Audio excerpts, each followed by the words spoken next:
कैसे एक आदमी के गुस्से की वजह से चिप्स का इन्वेंशन हुआ, क्यों कोका कोला एक कोल्ड ड्रिंक नहीं बल्कि एक दवाई थी, कैसे एक बच्चे के भूलने की वजह से आइसक्रीम का इन्वेंशन हुआ, और क्या मैगी पहली बार रबर से बनी थी। ऐसी ही बहुत सी अमेजिंग चीजों के बारे में आप जानेंगे जो कि गलती से बन गई थी। तो वीडियो को एंड तक जरूर देखना। मैं एम करता हूँ 400 लाइक्स का और एक सब्सक्राइब का। नंबर 12 दोस्तों, क्या आप जानते हैं जो पोटैटो चिप्स आज आप इतने मजे से खाते हैं वो असल में गलती से इन्वेंट हुए थे। दरअसल दोस्तों, पोटैटो चिप्स पहली बार 1853 में जॉर्ज क्रम नाम के एक शेफ ने इन्वेंट किए थे। एक बार जॉर्ज के रेस्टोरेंट में कस्टमर ने खाने के लिए पोटैटो फ्राइज ऑर्डर करे, लेकिन फ्राइज के मोटे आलू से वो कस्टमर बहुत नाराज हो गया और कंप्लेंट की कि ये फ्राइज बहुत ही ज्यादा मोटे और कच्चे हैं। इसीलिए उसने शेफ को बुरा भला सुनाया और कहा कि तुम इनएक्सपीरियंस्ड हो, जिसके बाद ये बात शेफ जॉर्ज के दिल पे लग गई और फिर गुस्से में आकर शेफ जॉर्ज ने आलूओं को बहुत बारीक बारीक काटकर उन्हें डीप फ्राई करके उस पर नमक डालकर उस कस्टमर को दे दिए। मजेदार बात तो ये है कि उस कस्टमर को वो चिप्स बहुत ज्यादा पसंद आए। तो कुछ इस तरह से गुस्से में पोटैटो चिप्स का इन्वेंशन हुआ था। वैसे दोस्तों, क्या आपको भी चिप्स खाने अच्छे लगते हैं? तो कमेंट करके बताओ कि चिप्स का कौन सा फ्लेवर आपको सबसे अच्छा लगता है। नंबर 11 चाय पूरी दुनिया में पानी के बाद दूसरी सबसे ज्यादा पिए जाने वाली ड्रिंक है। लेकिन क्या आपको चाय के बारे में एक दिलचस्प बात पता है? जिस टी बैग से आप अपनी चाय बनाते हैं वो टी बैग्स आखिर किसने और कैसे इन्वेंट किए थे? वैसे तो टी बैग्स चाइना की टैंग डायनेस्टी में इन्वेंट हुए थे। उस वक्त चाय की फ्लेवर को बचाने के लिए चाय को पोटलियों में बांध कर रखा जाता था। लेकिन इन छोटे छोटे टी बैग्स का इन्वेंशन 1908 में थॉमस सुलेवान ने किया था। थॉमस एक टी मर्चेंट थे जो अपनी चाय का सैंपल लोगों को छोटे छोटे बैग्स में बांधकर भेजा करते थे और उन्हें ये तरीका बहुत आसान और अच्छा भी लगा। बस तभी से लोग इन टी बैग्स को रेगुलर इस्तेमाल करने लगे। नंबर 10 जो पिलो आप आज के जमाने में लगाते हैं, क्या आपको पता है कि वो कब और कैसे इन्वेंट हुए थे? असल में दोस्तों, पिलो आज से 7000 साल पहले मेसोपोटामिया में इन्वेंट हुआ था। लेकिन दोस्तों, वो पिलो यानी तकिए पत्थर या लकड़ी से बने होते थे और उस जमाने में पिलो गर्दन को आराम देने के लिए नहीं बल्कि नाक, मुंह और कान को कीड़े मकोड़ों से बचाने के लिए यूज किया जाता था ताकि कीड़े अंदर न जा सकें। अब आप सोच रहे होंगे कि आखिर आज के वक्त के पिलो इतने सॉफ्ट क्यों बनाए जाते हैं? असल में इसके पीछे भी एक कहानी है। एक बार एक आदमी ने ऐसे पत्थर के तकिए के ऊपर कुछ कपड़ों को डाल दिया,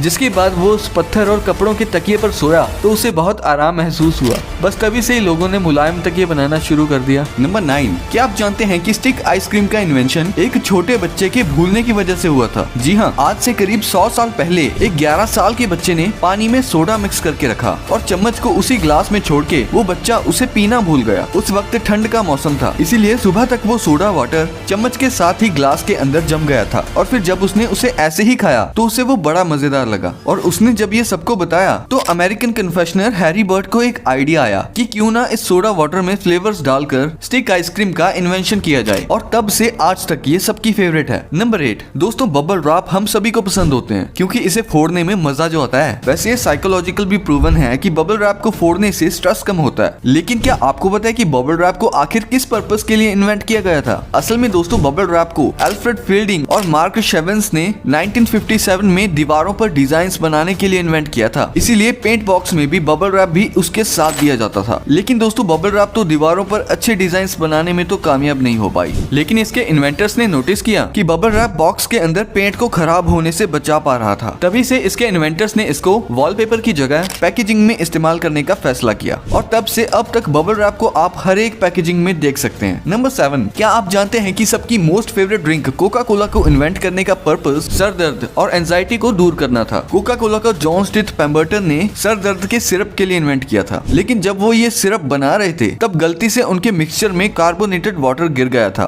जब जॉन ने इस सिरप को टेस्ट किया तो उन्हें इस सिरप का टेस्ट बहुत अच्छा लगा। बस तब से आज तक कोका कोला का एग्जिस्टेंस बना हुआ है। नंबर 6 जो वैसलीन आप आज इस्तेमाल करते हो, क्या आपको पता है कि उसका इन्वेंशन एक एक्सीडेंट था? वैसलीन का इन्वेंशन 1859 में एक केमिस्ट रॉबर्ट चेन्स ब्रो ने गलती से कर दिया था। असल में दोस्तों, वैसलीन पेट्रोल को रिफाइन करने के बाद एक बचा हुआ सब्सटेंस होती है जिसे रॉड वैक्स कहा जाता है और जिसको रिफाइनरी में काम करने वाले लोग साफ करते थे, जो कि वैसे तो एक तरह का यूजलेस सब्सटेंस था। लेकिन कुछ वर्कर्स का मानना था कि इस रॉड वैक्स से उनकी चोटें जल्दी ठीक हो जाती थी। फिर जब रॉबर्ट चेन्स ब्रो को इसके बारे में पता चला तो उन्होंने इस रॉड वैक्स को और रिफाइन करके एक जेली बनाई जिसको उन्होंने वैसलीन का नाम दिया और इस प्रोडक्ट का पेटेंट भी करवा लिया। स्टार्टिंग में किसी ने इस प्रोडक्ट को नहीं खरीदा, लेकिन जब वो न्यूयॉर्क गए तो उन्होंने लोगों के सामने अपने हाथ को केमिकल से जला के उस पे वैसलीन लगाई और दावा किया कि ये कटे और जले के घाव को जल्दी ठीक करती है। रॉबर्ट ने लोगों को ट्राई करने के लिए फ्री सैंपल्स भी दिए ताकि इसकी ज्यादा मार्केटिंग हो सके। रॉबर्ट ने वैसलीन की एक फैक्ट्री भी खोल रखी थी और आपको जानकर हैरानी होगी कि रॉबर्ट को वैसलीन पर इतना विश्वास था कि वो रोज एक चम्मच वैसलीन खा जाते थे। ऐसे में आपके मन में भी ये सवाल होगा कि क्या वैसलीन एक मेडिसिन है, लेकिन ऐसा नहीं है। असल में वैसलीन में कोई मेडिसिनल प्रॉपर्टीज थी ही नहीं, लेकिन बाद में रिसर्चेस से पता चला कि वैसलीन जले और कटे को जल्दी ठीक जरूर करती है, लेकिन ये कोई मेडिसिन नहीं है। असल में ये आपके घाव के ऊपर एक कोटिंग बना लेती है, जिससे घाव वाला एरिया बाहरी बैक्टीरिया से बचा रहता है और घाव को मॉइस्चर भी देता है, जिससे स्किन की नेचुरल हीलिंग स्पीड बढ़ जाती है। और अगर आप वैसलीन की वेबसाइट पे जाके पढ़ोगे तो वहाँ भी आपको यही लिखा मिलेगा। तो इस तरह से वैसलीन को एज अ मॉइस्चराइजर यूज किया जाने लगा। नंबर 5 दोस्तों, आपने ये चिपकने वाली चीज अपने कपड़ों या बैग्स एक्सेट्रा में देखी ही होगी। असल में इसे वेलक्रो कहा जाता है। वेलक्रो से वाकई हर काम आसान लगने लगता है, लेकिन क्या आपको पता है वेलक्रो का इन्वेंशन भी एक्सीडेंटली हुआ था। दरअसल 1941 में एक स्विस इंजीनियर जॉर्ज डी मेस्टल अपने डॉग के साथ जंगल में हाइकिंग कर रहे थे, जहाँ वोडक नाम का पौधा जॉर्ज के कपड़ों और उनके डॉग के बालों के साथ चिपक गया था। जॉर्ज ने देखा कि पौधे में कांटों जैसा कुछ निकला हुआ है जो कपड़ों और फर से चिपक रहा था, और इस तरह से ही जॉर्ज को वेलक्रो बनाने का आइडिया आया। नंबर 4, आज आपको आग लगानी हो तो आपको मैचेस की जरूरत तो पड़ती ही है, लेकिन क्या आपको पता है कि मैचेस का इन्वेंशन कैसे हुआ था? मैचेस का इन्वेंशन 1826 में जॉन वॉकर नाम के एक केमिस्ट ने किया था। एक दिन जॉन हमेशा की तरह केमिकल की मदद से मेडिसिन बना रहे थे। जॉन लकड़ी की छोटी छोटी स्टिक्स की मदद से केमिकल्स को मिला रहे थे। तभी एक स्टिक पर केमिकल लगा रह गया और सूख गया, जिसके बाद जॉन ने उस केमिकल को हटाने के लिए उस स्टिक को जमीन पर रगड़ा तो उसमें से आग निकलने लग गई, और इस तरह से उन्हें मैचेस बनाने का आइडिया आया। नंबर 3, च्युइंगम खाते हुए हर रोज आपको बहुत से लोग मिलते होंगे, लेकिन क्या आपने कभी सोचा है कि च्युइंगम को आखिर क्यों इन्वेंट किया गया होगा? क्योंकि इससे आपको कोई न्यूट्रिशन या एनर्जी तो मिलती नहीं है।